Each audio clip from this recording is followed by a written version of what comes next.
Buenas, profe. Nosotros vamos a hablar sobre conceptos generales para marcadores moleculares y algunos de ellos. Nosotras somos Lady, Laura y yo, Luna. Bueno, en cuanto a qué son los marcadores moleculares de ADN, estos hacen parte pues, de una familia mucho más grande que son los marcadores genéticos. Y pues gracias a que tienen dos características fundamentales que son heredables y tienen capacidad de ser fácilmente distinguibles, es que podemos usar los marcadores genéticos para rastrear la herencia de diferentes características genéticas.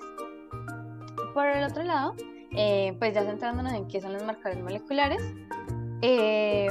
pues pasar a la siguiente.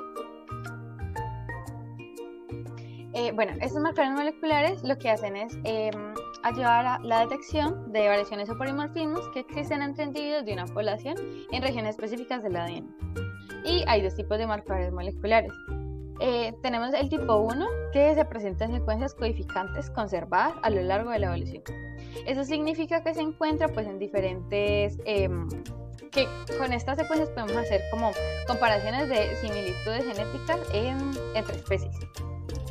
Y estas son útiles en un mapeo comparativo porque en este tipo de como estudio no es esencial la detección de polimorfismos. Por otro lado tenemos marcadores moleculares de tipo 2 y dentro de, pues, de este grupo encontramos por ejemplo los microsatélites y estos están en regiones no codificantes del ADN porque ahí hay mayor frecuencia de encontrar polimorfismos, lo cual los hace muy útiles para pues, realizar como estudios mucho más detallados.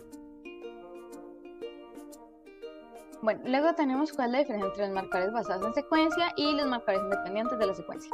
Entonces, los marcadores basados en la secuencia están diseñados para reconocer una secuencia pues, de ADN específica que está en medio de una secuencia de ADN desconocida. Y pues dado que pues, requerimos como conocer previamente la secuencia de ADN, entonces se usan diferentes técnicas de secuenciación que puede ser como la New Generation Sequencing o Sanger, por ejemplo. Y por el otro lado tenemos marcadores independientes de la secuencia. Y aquí no se requiere como conocimiento previo como de la secuencia de ADN. Y por eso pues se basan en técnicas como hibridación o la amplificación por PCR para detectar estas variaciones en el tamaño de los fragmentos del ADN. Hay unos conceptos que hay que tener claro qué significan. Entonces, cuando hablamos de un marcador polimórfico, estos tienen la función de detectar diferencias genotípicas entre individuos, ya que hay cambios en la secuencia de ADN, sea por mutaciones puntuales o incluso errores en la transcripción. El locus es la ubicación específica de un gen, mientras que el alelo es la posible variante del gen. Otros dos términos que también son escuchados y que no se deben confundir es la codominancia y la dominancia. Por un lado, la codominancia es el reflejo de los dos alelos en el fenotipo del individuo, mientras que la dominancia va a reflejar un solo alelo en dicho fenotipo. Entonces, tenemos de que hay marcadores que se conocen como morfológicos y marcadores moleculares de ADN. En el caso de los morfológicos, son los más fáciles de usar debido a que solamente van a permitir distinguir visualmente cualidades como estructura de semillas, color de flores y otros rasgos agronómicos importantes. Por lo tanto, no van a requerir técnicas bioquímicas o moleculares especializadas. No obstante, en el caso de marcadores moleculares de ADN, estos son secuencias de nucleótidos que permiten conocer directamente la información en la secuencia del ADN. Por lo tanto, esto tiene que hacerse por medio de una investigación del polimorfismo que puede haber entre dichas secuencias entre diferentes individuos. Bueno, y ya para finalizar, tenemos características de algunos marcadores moleculares que se emplean. En este caso son 5. Entonces, por un lado tenemos los de Randomly Amplified Polymorphic DNA. En este caso, esta es una técnica en la que se emplea PCR con primers aleatorios. Es decir, nosotros no necesitamos conocer cuál es la secuencia de ADN del individuo que estamos trabajando. Simplemente diseñamos los primers y donde ellos acoplen, pues vamos a extraer, pues por medio de la amplificación de PCR, fragmentos que se van a visualizar pues en el gel de agarosa. En este caso, esta técnica se emplea mucho para poder distinguir entre especies que están muy relacionadas y también para poder mirar cuál es la variabilidad genética que hay entre individuos de una misma población. Ya por otro lado tenemos los de Hybridation Based Markers.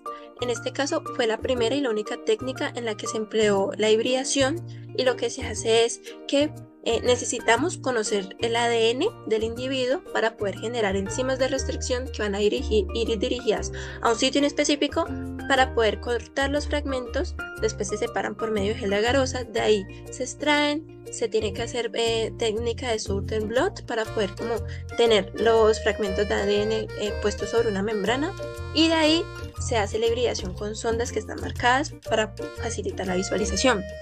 En este caso, esta técnica se emplea para poder mirar cuál es la relación genética que hay entre individuos, poder realizar también un mapeo genético y evaluar variabilidad genética en general. Luego tenemos los marcadores moleculares, que son los de Single Nucleotide Polymorphisms. En este caso, estos marcadores necesitamos conocer de la secuencia de ADN, ya que los SNP son cambios en un nucleótido del ADN. En este caso se emplea la anterior técnica, que es por medio de enzimas de restricción, y como tal, pues ya para explicar pues estas dos en conjunto, es que el uso de las enzimas de restricción nos ayudan a poder saber cómo en específico dónde va a cortar el ADN. Entonces, en caso de que haya una mutación y no corte ahí en ese lugar, es posible que ya cuando vayamos a tener los fragmentos, notemos que hayan fragmentos un poco más largos o un poco más cortos. Entonces, es con esto que podemos detectar algún cambio, una mutación, y asimismo también mirar variación genética entre poblaciones. En este caso, para los SNP se emplean también mucho como para saber si ha habido algún si hay polimorfismo entre alelos pues, del individuo. Ya por otro lado tenemos los marcadores para microsatélites. En este caso, para poder usarlos o para poder emplearlos, ¿sí? Necesitamos conocer la secuencia, es decir, tenemos que hacer una biblioteca de los microsatélites, de ahí seleccionar zonas de interés con las que vamos a hacer como PCR, una amplificación, y con esto pues lo mismo, vamos a obtener como patrones entre individuos, y eso nos ayuda mucho para el mapeo genético en plantas, ya que es una técnica sencilla, muy reproducible y hay mucho material genético con el que podemos llegar a trabajar.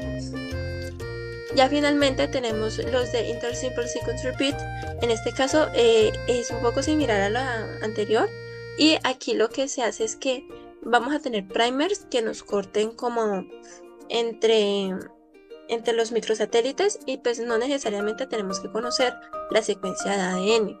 En este caso se emplea también mucho para ver variación genética entre individuos de una población y también hacer un mapeo genético en general. Entonces eso sería todo, muchas gracias, y estas fueron las referencias que encontramos.